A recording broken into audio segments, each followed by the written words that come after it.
क्या करते हैं कि दिया हुआ है पहला कि द्वितीय क्षेत्र की गतिविधि निम्नलिखित में से किसे शामिल करते हैं। तो द्वितीय क्षेत्र में आप लोग जानते हैं कि पहला में आता है कृषि, ऐसे बना के 3 क्षेत्र को बाँट दीजिएगा, पहला, दूसरा और ये हो गया तीसरा। तो पहला में आता है कृषि, दूसरा में आता है उद्योग, तीसरा में आता है सेवा क्षेत्र।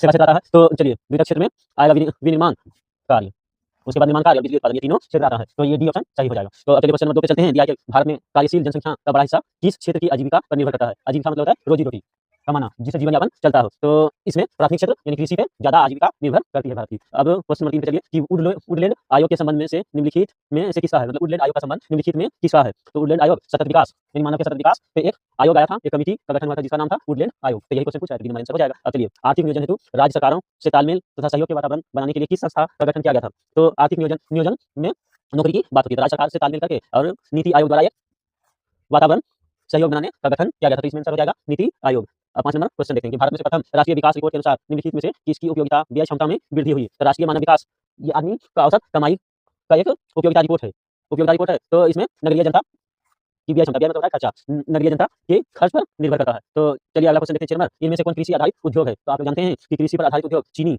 हम लोग को ईख से प्राप्त होता है, और सूती वस्त्र भी सूत, रेशम वस्त्र से होता है, और खाद्य प्रसंस्करण, ये तीनों चीज कृषि से ही आधारित है, कृषि पर ही आधारित है। तो इसका आंसर हो जाएगा डी। तो चलिए इसमें डी आंसर हो जाएगा 6 का। और 7 नंबर में है प्रोफेसर के अनुसार राष्ट्रीय आय में किसे शामिल करते हैं? तो राष्ट्रीय आय जो है ना उपभोग व्यय और विनियोग व्यय, मतलब दोनों जितना हम खर्च करते हैं जितना कमाते हैं ये दोनों को मिला देंगे तो ये राष्ट्रीय आय हो जाएगा। तो इसमें आंसर हो जाएगा ये भी दोनों।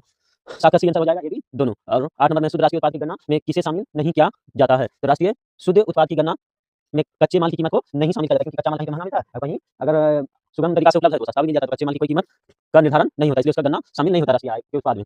चलिए अब उसके बाद अगला क्वेश्चन है कि इनमें से कौन वाणिज्यिक बैंक नहीं है? तो ऑप्शन में दिया कि भारतीय रिजर्व बैंक, भारतीय state bank of India, Punjab national और सेंट्रल बैंक ऑफ इंडिया। तो इसमें भारतीय रिजर्व बैंक जिसको आरबीआई बोलते हैं, बैंकों का बैंक कहा जाता है। ये दिल चलिए अब नेक्स्ट क्वेश्चन कि सहकारिता के संचालन का दायित्व सरकारों को कब प्राप्त हुआ? तो ये सहकारिता के संचालन का दायित्व ऑप्शन नंबर सी हो जाएगा, 1919 में प्राप्त हुआ। ये था दोस्तों 10 क्वेश्चन ऑब्जेक्टिव का लेकर आए थे, जो वीवीआई इंपोर्टेंट था 2026 के एग्जाम में आप लोगों को शायद हम उम्मीद करते हैं कि देखने को मिलेगा। अब अगला क्वेश्चन के लिए फिर अगले क्लास में मिलेंगे। चलिए अच्छा लगे तो लाइक सब्सक्राइब कीजिएगा।